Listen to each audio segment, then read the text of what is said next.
বর্তমানে ফোন হারালে বা চুরি হলে শুধু আপনার ফোনটাই যাচ্ছে সেটা নয়, কিন্তু আরও অনেক বড় ক্ষতি হতে পারে।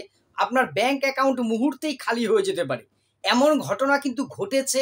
এই যে একটা খবরে প্রকাশিত, কলকাতার একজন সরকারি কর্মচারী প্রায় 4-5 লক্ষ টাকা খুইয়েছে। আমার পরিচিত একজন, তিনিও স্কুল টিচার ম্যাডাম, ঘুরতে যাচ্ছিলেন, ট্রেনে এসি ক্লাসে ছিলেন, সেখান থেকে তার ব্যাগ এবং ব্যাগে 2টো মোবাইল ছিল, চুরি হয়েছে এবং তার একটি অ্যাকাউন্ট সম্পূর্ণ প্রায় খালি হয়ে গেছে। একদিন পরে পুলিশে অভিযোগ জানানোর আগেই সে কাজকর্ম সারা হয়ে গেছে। এই রকম, অর্থাৎ এখন কিন্তু ফোনটা শুধুমাত্র আমাদের ফোন নয়, এই ফোনটার মধ্যে আমাদের সমস্ত সম্পদ রয়েছে। কারণ সবারই ব্যাংক অ্যাকাউন্টের সাথে ফোন নম্বর জোড়া, ইউপিআই ব্যবহার করি, বিভিন্ন রকম অনলাইন ট্রানজ্যাকশন করি। ফলে একটি ফোন হারালে মুহূর্তে কিন্তু আমরা সর্বশান্ত হয়ে যেতে পারি। তাহলে এখান থেকে বাঁচবো কী করে? কি কি উপায় আমরা অবলম্বন করলে অন্তত কিছুটা সেফ থাকবো? বা ফোন আমরা যতই যত্নে রাখি না কেন, চোর বাবাজিরা তো আমাদের থেকে অনেক বেশি আপডেট। চুরি যদি দুর্ভাগ্যজনকভাবে হয়েও যায়, সেক্ষেত্রে কী কী প্রোটেকশন নেব, আগের থেকে কী কী প্রোটেকশন নেব, সেই বিষয় নিয়ে আজকের এই ভিডিওটায় বিস্তারিত আলোচনা করব। আশা করব ভিডিওটা শেষ পর্যন্ত দেখলে আমরা অনেক বিষয়ে সচেতন হতে পারব। নমস্কার, আমি প্রাণ চক্রবর্তী। বিভিন্ন বিষয় নিয়ে আপনাদের সাথে কথা বলি। আমরা ফোন ব্যবহার করি, ফোন যে কোনো সময়, ঈশ্বর না করুন আমাদের ফোন অক্ষত থাকুক, চুরি না হোক, কিন্তু ট্রেনে বাসে ভিড় জায়গায় চুরি হওয়া বা হারিয়ে যাওয়া দুটোই হতে পারে। আগে যারা ফোন চুরি করতো শুধুমাত্র চোরাই মার্কেটে ফোনটা বিক্রি করে দিয়েই এর জন্যই ক্ষান্ত হতো, কিন্তু এখন চোরেরা কিন্তু অনেক ক্ষেত্রেই টেকনিক তারা পাল্টেছে। তারা ফোনটার থেকে, ফোনের ভেতরে আমাদের যে তথ্য রয়েছে এবং ব্যাংকিং সেকশনের সাথে আমাদের সবাইয়েরই ফোন নম্বর জড়িত রয়েছে, তার সাথে ফোনের মধ্যে আমাদের থাকে সেভ করা বিভিন্ন গুরুত্বপূর্ণ তথ্য। সে আধার কার্ড, প্যান কার্ড থেকে শুরু করে অন্য অনেক কিছুর ওটিপি কেন বলবো, আপনার যে পাসওয়ার্ড আমরা কিন্তু বিভিন্নভাবে সেভ করে রাখি। সেই রকমই দুই একটা ভয়ঙ্কর অভিজ্ঞতা। কলকাতার একজন কর্মচারী, সরকারি কর্মী, তার ফোন হারিয়েছে এবং তিনি পরে দেখেন অ্যাকাউন্টে প্রায় 4.5 লক্ষ টাকা ছিল, 150 টাকা মাত্র পড়ে আছে। একটু আগেই বললাম আমার একজন পরিচিত স্কুল টিচার ম্যাডাম, ওনারও ঘুরতে যাচ্ছিলেন, মোবাইল চুরি হয়েছে, সেখান থেকে টাকা গায়েব। কিভাবে করছে সেটা আগে আমাদের একটু জানলে হবে। প্রথমত কিভাবে এগুলো, দেখুন আমার ফোনটা চুরি হয়েছে, ফোন আমরা যতই লক করে রাখি না কেন, সাধারণ লক, যারা হ্যাকার বা এই জাতীয় আছে তাদের কাছে সেই লক, প্যাটার্ন লকগুলো খোলাটা খুব বেশি ডিফিকাল্ট নয়। আপনি সেটা না পারলেও তারা কি করছে, সেই লকটাকে খুলে প্রথমত সেই ব্যাংকিং সেকশনের ওটিপি বা SMS নিচ্ছে। আপনারা জানেন বিভিন্ন রকম, আমার ফোন যদি হ্যাকারের কাছে যায়, সে নিজে বিভিন্ন ব্যাংকের অ্যাপ নামিয়ে নেবে। আমি অ্যাপের নামগুলো বলছি না, আপনারা জানেন, সে স্টেট ব্যাংক হোক, সমস্ত ব্যাংকের নিজস্ব অ্যাপ আছে। সেই অ্যাপ ইনস্টল আমাদের বেশিরভাগেরই আছে।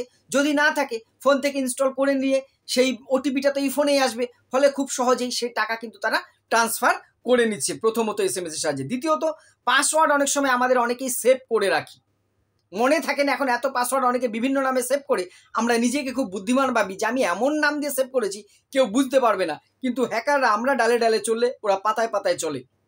সেটা ওরা কি করছে, সেই পাসওয়ার্ডটাকে অনেক সময় অটো সেভ অপশন, আমরা বুঝিও না, দেখবে SMS আসে, সেভ বলে একটা অপশন থাকে আর ক্যান্সেল থাকে। আমি যেমন ক্যান্সেল করে দিই সব সময়, অনেকে আছে সেভ করে রাখে। এই সেভটা আমাদের করাটা যে কত বড় মূর্খামি বা ভুল, এইটা এইরকম খপ্পরে পড়লে বোঝা যায়, যেটা আমার সেই পরিচিত ম্যাডামের সাথে হয়েছে বলে আমি শুনেছি।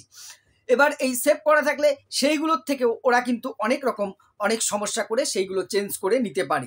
এবং আপনার অনেক মূল্যবান তথ্য রয়েছে। মোবাইলে ছবি তোলা কার নেই? আধার কার্ড, ডিজিলকার না হলেও দেখবেন তো মোবাইলে ছবি তোলা কোথাও না কোথাও আপনি কাকে কবে পাঠিয়েছেন সেইগুলো রয়ে গেছে। আপনি ভেবেছেন হয়তো ডিলিট করেছি, পার্মানেন্ট ডিলিট আপনি করেননি বা করতে পারি না। সেখানে আধার কার্ড সহ বিভিন্ন তথ্য রয়েছে, যা দিয়ে কিন্তু আপনার সমস্ত সঞ্চিত কষ্টার্জিত অর্থগুলোকে সরিয়ে নিতে পারে। এর বাইরেও প্রতারণা হচ্ছে, সেটা আসছি। এবং ইউপিআই আমাদের প্রায় প্রত্যেকের মোবাইলে, এখন আমরা তো অনলাইন ট্রানজ্যাকশন করি, বিভিন্ন ইউপিআই, সে ফোনপে, গুগল পে, ভীম অ্যাপ, যাই হোক না কেন রয়েছে। সেখান থেকে তো আপনি ভাবছেন ওর পাসওয়ার্ড তো আমার জানা, যেহেতু ফোনের সিমটা তার কাছে রয়েছে, ফলে সে রিসেট করাটা জাস্ট 2 মিনিটের কাজ। সেটা করে নিয়ে সেই পিন পাসওয়ার্ড নতুন করে তৈরি করে নিয়ে ইউপিআই, ফোনপে থেকে কিন্তু টাকাটা সরিয়ে নিচ্ছে। এটাও কিন্তু হচ্ছে অহরহ। অনেক ক্ষেত্রে কিউআর কোড আমরা সেভ করে রাখি বিভিন্ন জায়গার, সেই কিউআর কোড থেকেও কিন্তু এইগুলো হচ্ছে। এছাড়া আপনার যে তথ্যগুলো আপনি সেভ করে রেখেছেন, সেটা দিয়ে ভুয়ো নথি বানিয়ে কিন্তু সেই নথি দিয়ে ভুয়ো অ্যাকাউন্ট খুলে দেখা যাচ্ছে আপনার নামে লোন হয়ে গেছে, আপনি জানেন না। কারণ আপনার সব তথ্য রয়েছে ওখানে, মোবাইল থেকে বের করে আপনার নাম করে লোন হয়ে গেছে। আপনি কবে জানছেন? অনেক দিন পরে কোনোদিন ব্যাংকের নোটিশ পাচ্ছেন, বা আপনি যদি কখনো কোনোদিন লোন নিতে যাচ্ছেন বা কিছু করতে যাচ্ছেন, যে দেখছেন সিবিল স্কোর খারাপ, তখন আপনি খোঁজ নিয়ে দেখলেন ব্যাংকে যে আপনার নামে লোন আছে, আপনি সে লোন নেননি। এই তথ্য দিয়ে ওই গুড়গাঁও বা বিহারের কোনো একটা জায়গার থেকে লোন নিয়েছে। এবার আপনার মনে প্রশ্ন জাগতে পারে, দাদা এর পেছনে নিশ্চয়ই কিছু অন্য মানুষ যুক্ত আছে, কাদের কথা বলতে চাইছেন আমি আর নাম বলছি না। অবশ্যই কিছু ক্ষেত্রে থাকতে পারে, সবাই সৎ হবে এর কোনো মানে নেই, আবার সবাই অসৎ সেটাও ঠিক নয়। এইভাবে করে কিন্তু বহু প্রতারিত, আমি স্ক্রিনে দেখালাম যেটা একটু আগেই, সেটা আপনারা দেখলেন যে এইভাবে কিন্তু প্রতারিত হচ্ছে। তাহলে আমরা প্রশ্ন কি করব? প্রথমত হচ্ছে, যদি আমার ফোন হারিয়ে যায় সেক্ষেত্রে কি করব, আর আগাম কি সতর্ক নেব? কোথাও যেতে গেলে আপনার ফোন চুরি হলে বা হারিয়ে গেলে প্রথমে যেটা করবেন, ফার্স্ট অন্য কারোর পরিচিত অপরিচিত কারোর কাছ থেকে চেয়ে সাথে সাথে ফোন করে আপনার সিমটা সেই কোম্পানিকে ফোন করে ব্লক করুন। আপনার যে সিম রয়েছে, আপনি বলছেন দাদা আমার তো ফোন হারিয়ে গেছে, আরে বাবা এখন তো সবার হাতে, মানে একজনকে বলুন, কেউ তো আপনাকে বিশ্বাস করে, একটা দোকানদার হোক, দাদা ভাই, কেউ না কেউ ফোন দেবে। আপনি ফোন নম্বরে ফোন করে সেই কাস্টমার কেয়ারে আপনি যখন নিজের তথ্য দিতে পারবেন যে আমার ফোনটা চুরি হয়েছে, আমি অমুক, আমার নাম, আইডেন্টি প্রুফ সব কিছু দিতে পারলে তারা প্রাথমিকভাবে সিমটা কিন্তু ব্লক করুন সাথে সাথে, ইমিডিয়েট। এবং কাছাকাছি যে পুলিশ স্টেশন আছে সেখানে আগে একটা নর্মাল জিডি করুন যে আমার ফোন হারিয়ে গেছে, এই নম্বর, এই তথ্য দিই। এই দুটি কাজ তৎক্ষণাৎ করুন।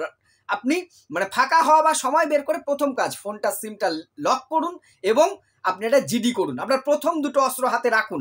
আর ইউপিআই ব্লক করুন, পিন নম্বর রিসেট করুন, অন্য কারোর ফোন থেকে যেভাবেই হোক এটা করুন সেই ব্যাংকে। তারপরে যেটা করুন, ব্যাংকে ফোন করুন।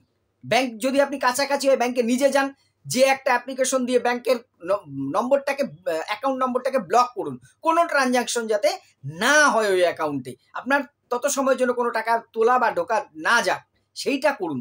যদি কাছাকাছি হয় ব্রাঞ্চে যেয়ে করুন, না হলে অনলাইনে করা যায়, টোল ফ্রি নম্বর আছে আপনার, সেই টোল ফ্রি নম্বরগুলোতে ফোন করেও কিন্তু অ্যাকাউন্ট ব্লক করা যায়। এই তিনটে কাজ আপনি যত তাড়াতাড়ি করবেন, আপনি তত তাড়াতাড়ি বিপদের বাইরে বেরিয়ে আসবেন। যত দেরি হবে আপনি কিন্তু সেই বন্দুকের নলের সামনে থাকার মতন অবস্থায় রয়েছেন। প্রথমে সিম ব্লক, অ্যাকাউন্ট ব্লক, এই কাজগুলো, এবং একটি জিডি করে, কারণ এই জিডিটা না থাকলে ব্যাংক অনেক সময় না মানতে পারে, এই জন্য এই কাজগুলো করুন। তারপরে যেটা অবশ্যই পরে সাইবার ক্রাইমে অনলাইনে অথবা 1930 নম্বরে ফোন করে, অথবা সাইবার ক্রাইম যে থানা আছে বিভিন্ন জেলায়, সেখানে যে আপনি সবিস্তারে অভিযোগটা জানান, আপনি সেভ থাকবেন। আর ফোন ব্যবহার করার সময় প্রিকশন হিসেবে, আমার ফোনটা আজকেই হারাবে না তার কোনো গ্যারান্টি আমার অন্তত নেই, তাই কিছু জিনিস মেনে চলুন। ফোন স্ক্রিনটাকে খুব প্রোটেক্টলি লক করুন, আনকমনভাবে লক করুন, পাসওয়ার্ডটা স্ট্রং দিন, আর ব্যাংকিং অ্যাপ ইউপিআইতে আলাদা আলাদা লক দিন। ধরুন আমি একটা ব্যাংকের অনলাইন অ্যাপ ব্যবহার করি, তার লক এবং ইউপিআই এর পিনকোড কখনো এক রাখবেন না, একদম দুটো আকাশ পাতাল তফাৎ রাখুন। আমি একটা অ্যাপ এসবিআই ইউএনও সাপোজ ব্যবহার করছি, সেটার পাসওয়ার্ডের সাথে আমার ফোনপের পাসওয়ার্ডের কোনো রকম মানে কল্পনাতীত ভাবে আপনি তফাৎ রাখবার চেষ্টা করুন। এসএমএস ওটিপি কখনোই কি করবেন না, অটো সেভ করবেন না। এই অপশনটা আজকেই খেয়াল করবেন, দেখবেন সেভ ক্যান্সেল দুটো অপশন আছে, আপনি পার্মানেন্টলি ক্যান্সেল করুন বা প্রত্যেকবার ক্যান্সেল করুন, অটো সেভ এই জিনিসটা রাখবেন না। আর অ্যাপগুলো প্রত্যেকটা পৃথক পৃথকভাবে লক করুন, এবং যখনই আপনার অ্যাপটা ব্যবহার হয়েছে স্ক্রিন থেকে সেইটাকে আউট করে দিন, স্ক্রিন ক্লিন রাখুন সব সময়ের জন্য। আর অচেনা জায়গায় সতর্ক থাকুন, নিজের ফোনটাকে এখন নিজের মানে অর্থ সম্পদ জীবনের মতোই মূল্যবানভাবে সযত্নে রাখুন। এই চোর এবং হ্যাকারদের হাত থেকে নিজে বাঁচুন, অন্যকে বাঁচান। আপনাদের যদি এ ধরনের কোনো তিক্ত অভিজ্ঞতা থেকে থাকে তাহলে কমেন্ট করে জানাবেন। আপনাদের মতামত অবশ্যই কমেন্ট করবেন, ভালো লাগলে শেয়ার করে পাশে থাকবেন। ধন্যবাদ।